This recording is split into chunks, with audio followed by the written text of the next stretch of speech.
যমুনার প্রায় প্রতিটি চরের বালুময় মাঠ এখন ঢেকে আছে সবুজের চাদরে। আর এই সবুজের মাঝে উকি দিচ্ছে লাল সবুজ ও কালচে মরিচ। বগুড়া জেলা মরিচ উৎপাদনের জন্য বরাবরই বিখ্যাত। এবার যমুনার দুর্গম চর অঞ্চলগুলোতে মরিচ আবাদ করে সফলতা পেয়েছে কৃষকরা, ফলে হাসি ফুটেছে কৃষকের মুখে।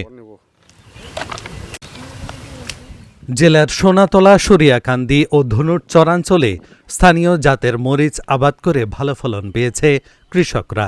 চরাঞ্চলের মাঠগুলোতে এখন চোখে পড়বে মরিচ উৎপাদনে ব্যস্ত কৃষাণীরা। এসব এলাকার মরিচ আকারে পরিপুষ্ট ও রং ভালো হওয়ায় খ্যাতি রয়েছে দেশ জুড়ে। টোটাল খরচ 20-এর উপরে গেছে আর কি। 20-এর উপরে গেছে। প্রথম মরিচ তুলছিলাম তখন হলে 4,000 টাকা মন বিক্রি করছি।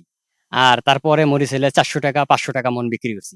আজকে উঠেছি মরিচ, আজকে পাইকারি ছিল, আজকে 900 টাকা 850 টাকা বলছে আর কি। আজের বাজার 900 চলছে। আর আমরা কিছুদিন আগে বিক্রি করছি, পয়লা তো বিক্রি হয়েছিল ভালোই, প্রায় 4,000 টাকার মতন বাজার আছে, কেউ ঠিক না। তা বাদে 2,000-2200 ইঙ্গের বেঁচে ফির এখন মাঝখানে ফির 500, 600, 700। খুব একটা বোধহয় না ক্ষতি হয়নি।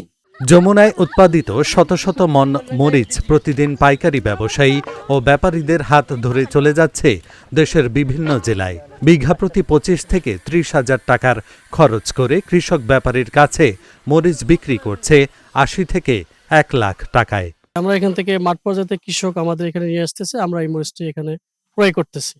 যেহেতু আপনার এখানে মরিচ আছে, আমাদের হলো বিজলি প্লাস এবং নবীন এবং কারেন্ট মরিচ এবং একটা ব্ল্যাক কালার একটা মরিচ আছে। এটা বিভিন্ন প্রাইজের আছে। এটা কৃষকের বিগত দিন মোটামুটি লসই ছিল, তারা এখন যে দাম হয়তো পাচ্ছে এটাতে তাদের একটা মোটামুটি হয়তো প্রফিট হবে। প্রয়োজনীয় বৃষ্টিপাত ও আবহাওয়া অনুকূলে থাকায় এবার মরিচের বাম্পার ফলন হয়েছে। আর কৃষি বিভাগ বলছে, সময় মতো মাঠ পরিচর্যা ও স্থানীয় কৃষি কর্মকর্তার পরামর্শে ছাড়িয়ে গেছে উৎপাদনের লক্ষ্যমাত্রা। বগুড়ার যে লাল মরিচের কথা বলা হয়ে থাকে তা সাধারণত সোনাতলা এবং সারিয়াকান্দির যমুনার চরেই এটি চাষাবাদ হয়ে থাকে। এবছর সোনাতলায় 385 হেক্টর স্থানীয় জাতের মরিচ এবং 830 হেক্টর হাইব্রিড জাতের মরিচ চাষাবাদ হয়েছে। এবছর সোনাতলায় হাইব্রিড জাতের মধ্যে বিজলি প্লাস, সনিক সহ বিভিন্ন হাইব্রিড জাতের মরিচ চাষাবাদ হয়েছে। মৌসুমের শুরুর দিকে কিছুটা মরিচের দাম কম থাকলেও বর্তমানে কৃষক মরিচে ভালো দাম পাচ্ছে, এজন্য কৃষক খুশি।